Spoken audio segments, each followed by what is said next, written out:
Nu vil jeg prøve at vise, hvordan man bruger min muffinsform, som jeg har lavet.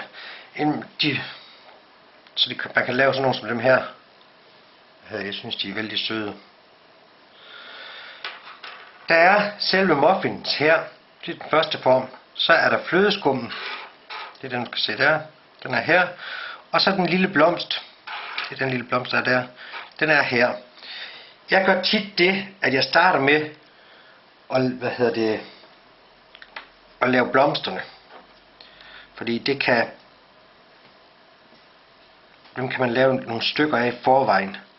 Og der gør jeg igen det, at jeg bare fylder med den farve fimo, jeg skal have. Og så sørger jeg for at komme godt ned i alle huller og sprækker. Og så bærer jeg den, så jeg har en rose. Man kan også, hvis man har lidt snille, se at man kan pille den op igen. Sådan kan man også gøre det. Til selve flødeskummen, der har jeg noget hvidt i det her tilfælde, som jeg så bruger. Og der igen sørg for at komme ned i hullerne. Sådan.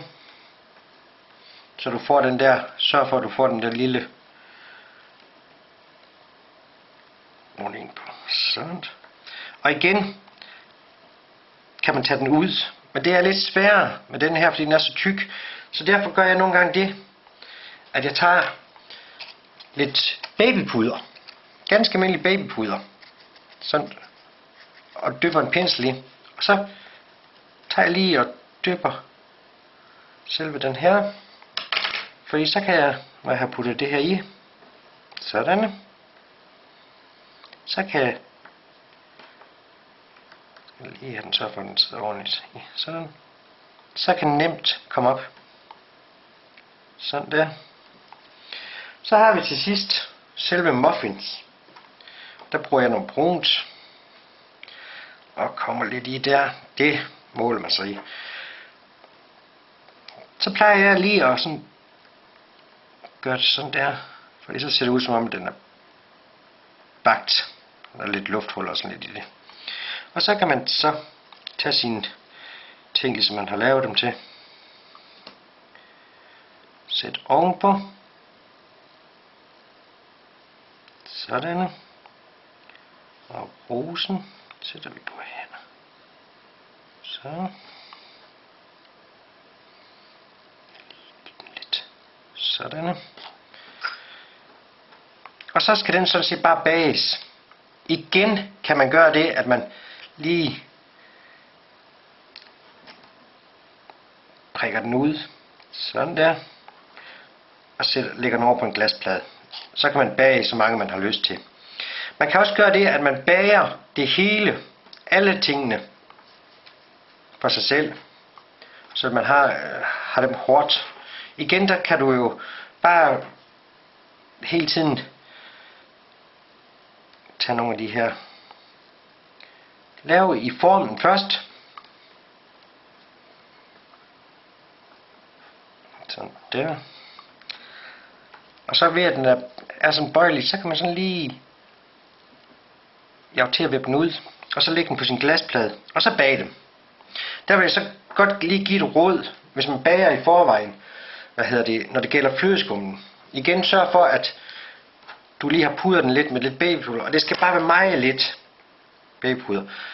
Så kommer du det fimon i, der er alt for meget her i, så vil jeg jo lige til pille noget af.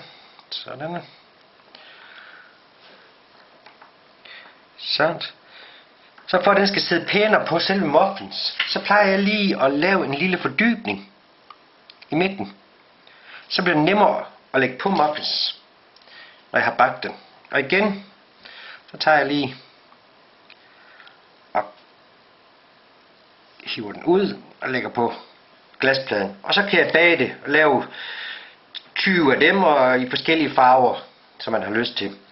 Når de så er bagt alle sammen, så er det så simpelt, at man bare tager sin muffins, som man har her, og så tager man lidt ganske almindelig lim, sådan, og så kommer man først på her. Og så kan man sætte flødeskum på. Sådan. Og så sætter vi på der. Og så kommer vi, så jeg kan få fat i den. Og sætter den på der. Sådan. Så skal den så bare stå og tørre lidt, så kan man lige så, hvor den ligger de rigtige. Sådan. Og så har man ret hurtigt. Man behøver ikke komme roser ovenpå. Det er også pænt bare sådan der, eller et lille blad har jeg sat på her, eller lave en lidt større rose, som jeg har sat på der. Så der er muligheder nok med de her muffinsform.